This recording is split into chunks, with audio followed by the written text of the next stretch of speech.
Shalom, Bapak-bapak, saudara-saudari yang diberkati dan dikasihi Tuhan. Kali ini saya akan membahas alasan kenapa manusia tidak dapat bertemu Tuhan secara langsung tanpa Mesias dan Roh Kudus. Manusia itu tidak bisa ketemu Tuhan secara langsung. Memang harapannya manusia itu bisa ketemu Tuhan secara langsung. Tetapi kenyataannya manusia tidak dapat bertemu Tuhan secara langsung tanpa Mesias dan Roh Kudus. Ya, bedakan antara harapan dengan kenyataannya. Yang pertama adalah karena dunia orang mati itu diyakini letaknya ada di bawah bumi, di bawah sana, turun. Kalau Anda punya Alkitab di HP, itu download di Play Store, ketik dunia orang mati, ya, maka banyak ayat-ayat di situ dikatakan bahwa dunia orang mati itu turun gitu arahnya, bukan naik. Contohnya saya akan ambil dari kitab 1 Samuel 2 ayat 6. Ya, Tuhan mematikan dan menghidupkan. Ia menurunkan ke dalam dunia orang mati dan mengangkat dari sana. Jadi orang itu tidak bisa ketemu Tuhan jikalau dia sudah meninggal gitu ya. Saya nyebutnya kehidupan setelah kehidupan gitu kan. Hasilnya dunia orang mati, orang meninggal begitu ya. Saya pakai istilahnya kehidupan di sana setelah kehidupan di sini. Kehidupan setelah kehidupan. Saya pakai kalimat itu ya. Saya suka kalimat itu. Kehidupan setelah kehidupan itu. Dunia bawah sana itu. Sebagian besar ayat-ayat mengatakan turun. Itu yang diajarkan kepada saya, itu yang diajarkan secara umum. Ya, dunia orang mati, ya, kehidupan setelah kehidupan itu turun ke bawah. Jadi di alam bawah itu ada gravitasinya. Ketika arwah keluar dari manusia, arwahnya, rohnya keluar dari manusia, maka dia akan tersedot ke bawah, terus sampai pusat bumi, tempat di mana dunia orang mati itu ada. Jikalau dia tidak ada Roh Kudus di dalam rohnya itu. Jadi ketika orang telah di dalam kehidupan setelah kehidupan, ya, setelah meninggal, setelah mengalami kematian, jika mengalami kematian, jika dia sudah keluar dari tubuhnya, dia tidak bisa ketemu Tuhan secara langsung tanpa Roh Kudus dan tanpa Mesias. Tidak bisa. Kenapa? Yang pertama adalah karena dunia itu ada di bawah dan punya gravitasi yang sangat kuat. Sekali arwahnya keluar dari kepalanya, langsung tersedot ke bawah, terus jatuh gitu istilahnya, jatuh gitu. Jadi alam dunia orang mati itu diyakini ada di bawah, itu ada gravitasinya, ada pusarannya. Jadi seperti air lautan itu ada pusarannya. Jadi orang arwahnya itu kesedot ke bawah. Ya, memang ada kepercayaan daerah tertentu, arwah gentayangan dan lain sebagainya. Tetapi kalau di ajaran Kristen tidak ada arwah gentayangan. Itu adalah setan yang menjadi arwah gentayangan. Sebetulnya itu adalah jin, setan. Sedangkan manusianya itu sendiri sudah tersedot ke alam bawah. Ini mulai dari kapan? Ya, dunia orang mati itu ada di bawah. Itu sejak zaman Adam dan Hawa sampai zaman sekarang, ya, sampai selamanya. Saya membacakan dari Matius ini 27 ayat 52-53. Ini zaman Tuhan Yesus. Ini sudah beda zaman. Ini baru saja 2000 tahun kemarin. Ya, bukan zaman Adam dan Hawa. Dan kuburan-kuburan terbuka dan banyak orang kudus yang telah meninggal bangkit. Dan sesudah kebangkitan Yesus, mereka pun keluar dari kubur, lalu masuk ke kota kudus dan menampakkan diri kepada banyak orang. Jadi ya, Adam sampai Tuhan Yesus itu ketika arwah manusia itu keluar dari tubuhnya, maka mereka tersedot ke dunia orang mati itu, ya, ke alam maut, ke bawah bumi, tidak ke surga, tidak. Baru zaman Tuhan Yesus mereka dibawa dari dunia orang mati, dari alam maut, dibawa ke bumi dulu. Matius 27, 52, 53. Jadi Adam itu tidak ke surga ketika dia meninggalnya. Adam, Abraham, ya, Ishak, Yakub, Musa, Harun, Nuh, terus Daud, Yeremia, Yesaya, Yeskiel, orang-orang kudus, para nabi, hamba Tuhan, ketika arwah mereka keluar, roh mereka keluar, itu mereka tersedot ke dunia orang mati, tidak ke surga. Semua yang tidak pakai Mesias, semua yang tidak percaya Mesias, yang tidak menerima Mesias Yesus Kristus Tuhan Juru Selamat, yang tidak menerima Roh Kudus di dalam hidup, mereka tersedot ke alam dunia orang mati, bukan ke surga. Jadi ke bawah, turun ke bawah. Semua para pelaku hukum Taurat, ya, semua itu tersedot ke bawah, ya. Termasuk semua yang tidak percaya hukum Taurat juga, arwah mereka memang otomatis tersedot ke bawah. Baru zaman Tuhan Yesus, Abraham, Ishak, Yakub, Musa, Daud, dan lain sebagainya itu diambil dari dunia orang mati, dari alam maut. Matius 27 ayat 52, 53. Baru dibawa ke surga oleh Yesus Kristus Sang Mesias. Ya, ini sudah doktrin baku yang diajarkan ke saya, ya. Jadi orang tidak bisa ketemu Tuhan secara langsung. Itu pertanyaan seperti itu sudah ada sejak saya masih kecil, dan tentu sudah dibahas oleh hamba-hamba Tuhan zaman dulu. Manusia tidak bisa ketemu Tuhan secara langsung tanpa Mesias. Tidak ketemu, sudah beda dunia. Jadi arwahnya itu ketika meninggal itu tidak ketemu Tuhan. Di dunia tidak pernah ketemu Tuhan. Kenapa? Di dalam Kisah Para Rasul 17 ayat 23, ya, manusia itu sudah pernah menyembah Tuhan yang tidak dikenal, mereka menyebutnya. Dan di dalam Yohanes 4 ayat 22, Yohanes 8 ayat 17, mereka itu tidak kenal Tuhan, gitu. Jadi menyembah kepada yang tidak dikenal. Tan keno kinoyo nopo, gitu. Tidak tahu Tuhan benar atau tidak, ada atau tidak. Jadi tidak tahu, sebetulnya tidak tahu, tidak kenal sebetulnya. Dan ketika arwahnya keluar, tidak ada yang menolong, karena tidak ada Roh Kudus di dalam rohnya itu. Arwahnya keluar, jatuh ke dunia orang mati. Jadi semua penurut perjanjian lama itu tidak masuk surga pada zaman perjanjian lama. Baru setelah zaman Tuhan Yesus bangkit dari antara orang mati, dibawa semua. Yesus sebagai juru selamat bagi Abraham, Ishak, Yakub, bagi orang-orang perjanjian lama. Yaitu sudah doktrin baku. Lalu selanjutnya, kenapa manusia tidak bisa ketemu Tuhan setelah meninggal itu tanpa Yesus Kristus Sang Mesias dan tanpa Roh Kudus? Yang kedua adalah karena surga itu letaknya ada di atas. Yang pertama, dunia orang mati itu sudah punya magnet seperti gravitasi menyedot arwah, gitu ya. Menyedot arwah. Jadi arwah itu ringan, jadi dia jatuhnya ke jurang bawah, kesedot ke bawah. Jadi mau naik, andaikan dia bisa naik, ya seperti setan, ya, setan iblis itu bisa keluar masuk jurang maut, ya, keluar masuk, maksudnya dunia orang mati ke bumi, dunia orang mati ke dunia orang hidup, begitu ya. Karena dia bisa terbang. Nah, manusia tidak bisa terbang, arwah manusia tidak bisa, gak sanggup seperti iblis atau setan.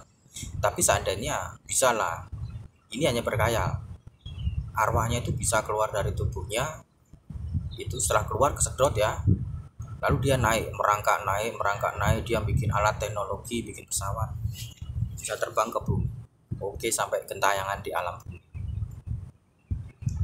itu pun tidak bisa ketemu Tuhan, tidak bisa. Arwahnya tidak bisa ketemu Tuhan. Kenapa? Karena surga ada di atas, itu yang kedua. Surga ada di balik bintang-bintang.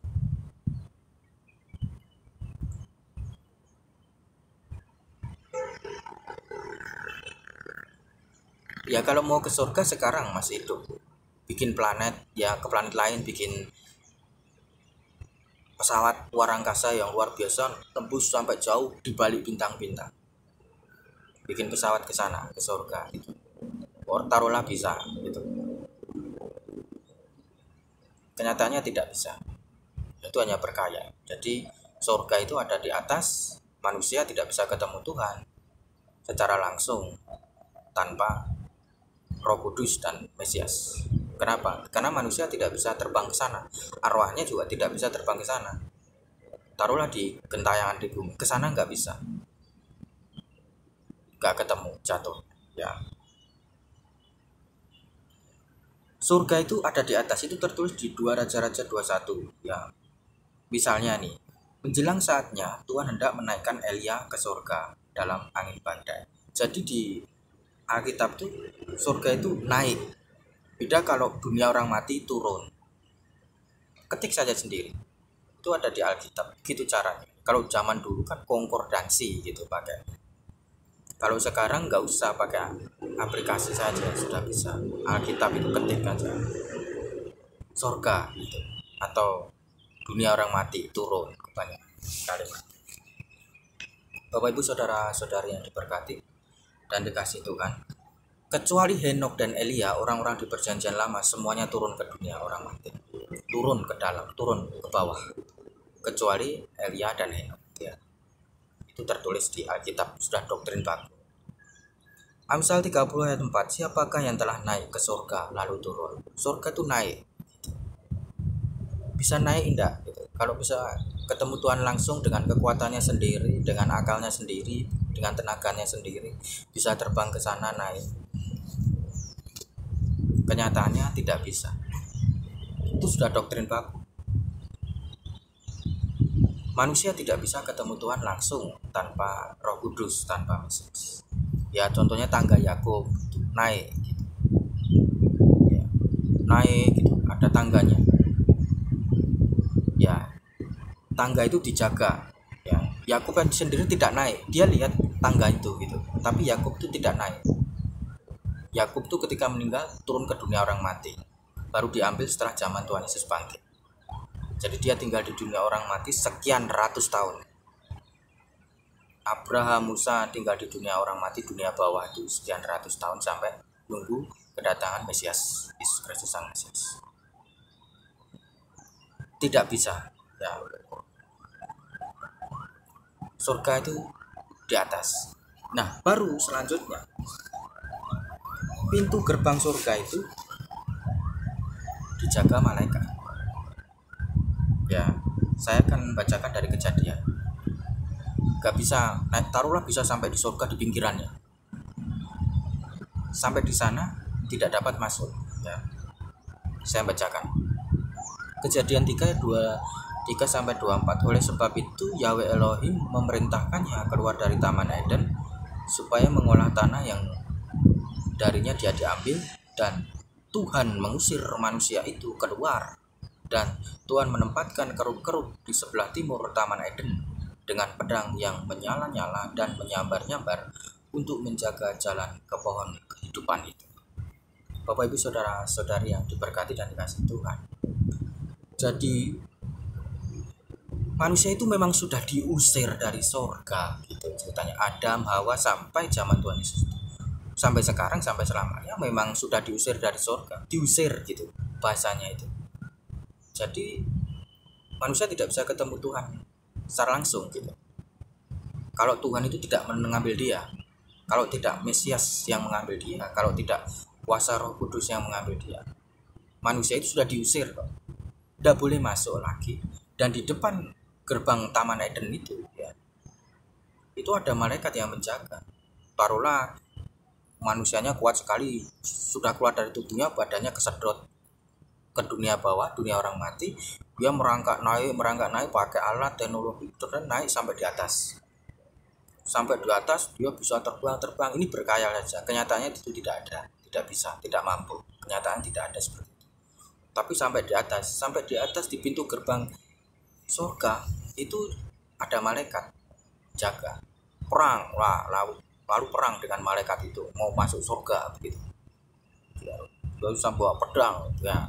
Malaikatnya bawa pedang dengan pedang yang menyala-nyala di depan gerbang Taman Eden itu. Jadi Taman Eden itu pelatarannya surga. Masuk ke dalam jauh-jauh itu baru tahta Tuhan, baru surga sebenarnya. Jadi ini masih di pinggirannya, di depan gerbang itu dijaga oleh malaikat. Gak sanggup masuk. Itu malaikat yang kuat, ya. Malaikat yang hebat, ya. Jadi tidak bisa orang ketemu Tuhan langsung tuh, tidak bisa, tidak sanggup, tidak mampu, ya. Itu yang sebenarnya. Lalu taruhlah ya, manusia sudah diusir, dia diusir, benar-benar diusir, kalahkan oleh malaikat itu. Lalu dia melawan lagi, taruhlah ini berkhayal, malaikatnya kalah, orangnya mau masuk lagi, malaikatnya kalah, mau masuk surga, dia mau ketemu Tuhan. Dia ketemu Tuhan itu justrunya mati, jadinya mati. Itu ditulis, ya. Ditulis, baru selanjutnya ketemu Tuhan itu mati. Kenapa dia tidak bisa masuk surga? Yang pertama, karena alam bawah itu ada gravitasinya. Yang kedua, surga itu ada di atas. Yang ketiga, itu ada malaikat yang menjaga gerbangnya, gerbang surga. Yang keempat, ketemu Tuhan mati. Kalau tidak ada Roh Kudus, tidak ada Mesias. Saya bacakan dari Keluaran 33 ayat 20 maksudnya. Lagi firman-Nya, engkau tidak tahan memandang wajahku, sebab tidak ada orang yang memandang aku dapat hidup. Tuhan sendiri yang ngomong, manusia tidak dapat memandang Tuhan. Umpama memandang Tuhan, tidak dapat hidup. Itu tertulis di Keluaran 33 ayat 20. 1 Timotius 6 ayat 16. Tuhanlah satu-satunya yang tidak takut kepada maut, bersemayam dalam terang yang tak terhampiri. Bersemayam dalam terang yang tak terhampiri, tidak bisa dihampiri, tidak bisa ditemui. Seorang pun tidak pernah melihat dia, dan memang manusia tidak dapat melihat. Tidak ada orang melihat Tuhan, dan memang manusia tidak dapat melihat dia, gak bisa melihat, ya. Baginya lah hormat dan kuasa yang kekal. Amin. Saya baca ini maksudnya, aminnya itu. Bapak Ibu saudara-saudari yang diberkati dan dikasih Tuhan, ketemu Tuhan tidak bisa mati gitu. Sampai di surga udah ngelalakan malaikat-malaikat yang ngelawan, ketemu Tuhan mati, tidak bisa ketemu. Tidak bisa manusia ketemu Tuhan langsung, itu tidak mungkin, karena manusia itu jatuhnya dalam manusia itu pendosa, sudah diusir dari surga. Dia manusia pendosa, sedangkan Tuhan itu maha kudus, itu tidak punya dosa. Tuhan maha hebat, maha kuasa, manusia itu maha lemah, ya. Tempatnya udah nggak nyambung, dunia nggak nyambung, ya.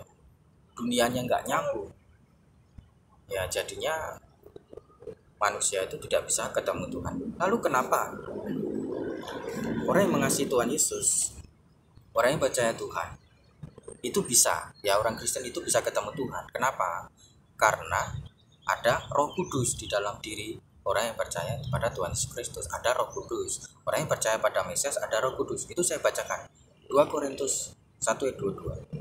Tuhan memeteraikan tanda miliknya atas kita, dan yang memberikan Roh Kudus di dalam hati kita sebagai jaminan dari semua yang telah disediakan untuk kita. Roh Kudus itu yang ada tinggal di dalam diri manusia yang percaya pada Tuhan Yesus, itu yang mengangkat ke surga. Ini yang namanya, kalau bahasa Jawanya, manunggaling kawula Gusti. Roh Kudus balik kepada Tuhan, Roh Kudus balik kepada Roh Tuhan, membawa arwah kita. Jadi ketika di depan gerbang malaikat lihat ada Roh Kudus di dalam kita, diizinkan masuk, silakan dorong. Dan ketika kita ketemu Tuhan, kita menyatu dengan Tuhan, arwah kita menyatu, manunggaling kawula Gusti. Roh kita menyatu dengan Tuhan karena ada Roh Kudus di dalam roh kita. Yohanes 16 ayat 7. Hanya Yesus Kristus yang memberikan roh itu di dalam diri kita, yaitu Yohanes 16 ayat 7. Namun benar yang kukatakan kepadamu adalah lebih berguna bagi kamu jika aku pergi, sebab jikalau aku pergi ke sorga, sebab jikalau aku tidak pergi ke sorga, Roh Kudus itu, penghibur itu tidak akan datang kepadamu. Tetapi jikalau aku pergi ke sorga, aku akan mengutus Roh Kudus itu kepadamu. Di dalam 2 Korintus 1 ayat 22, Roh Kudus itu tinggal di dalam roh kita. Ya, kalau dari bahasa aslinya itu kardiah, itu bisa berarti di dalam hati, di dalam pikiranmu, di dalam karaktermu, di dalam dirimu yang paling dalam, di dalam kehendakmu, di dalam pusat dari dirimu, di dalam arwahmu, di dalam rohmu. Roh Kudus itu tinggal di dalam dirimu. Nah, Roh Kudus itu jadi jaminan yang membuat orang yang percaya kepada Mesias itu bisa tinggal di surga. Ya. Karena apa? Karena ada Roh Kudus di dalam diri kita. Kalau tidak ada Roh Kudus di dalam diri kita, tidak bisa ke surga, kesedotnya ke bawah, bukan kesedot ke naik, sedot ke bawah ke dunia orang mati. Ya, Bapak Ibu saudara-saudari yang diberkati dan dikasihi Tuhan. Jadi tidak ada yang lain yang memberikan Roh Kudus. Ya, kalau kepercayaan di luar Yesus Kristus, di luar Tuhan, di luar Kristen, itu umumnya tidak ada Roh Kudus. Jadi Tuhan itu satu, tunggal gitu. Kalau di Kristen tidak, Tuhan itu Tritunggal. Roh Kudus itulah yang bersemayam di dalam kehidupan semua yang percaya kepada Mesias, di dalam roh kita. Roh Kudus itu tinggal di dalam roh kita. Itu yang membuat kita nanti balik ketemu Tuhan, magnet, seperti besi ketemu magnet. Manunggaling kawula Gusti. Kalau di kepercayaan tidak ada Roh Kudus gitu ya. Ya, ada kepercayaan tertentu yang kalau di kejawen ada aliran tertentu yang percaya pada Roh Suci. Saya pernah tahu. Tetapi agama yang lain di luar Kristen itu tidak ada Roh Kudus, tidak ada. Ya, jadi kalau tidak ada Roh Kudus ini tidak masuk surga. Tidak kuat karena tadi itu kesedot ke alam bawah, jatuh. Tapi jikalau kita percaya kepada Mesias, Roh Kudus itu diutus kepada kita, tinggal di dalam kita. Inilah yang jadi jaminan kita masuk surga atau tidak. Itu intinya ini, Roh Kudus ada di dalam diri kita atau tidak.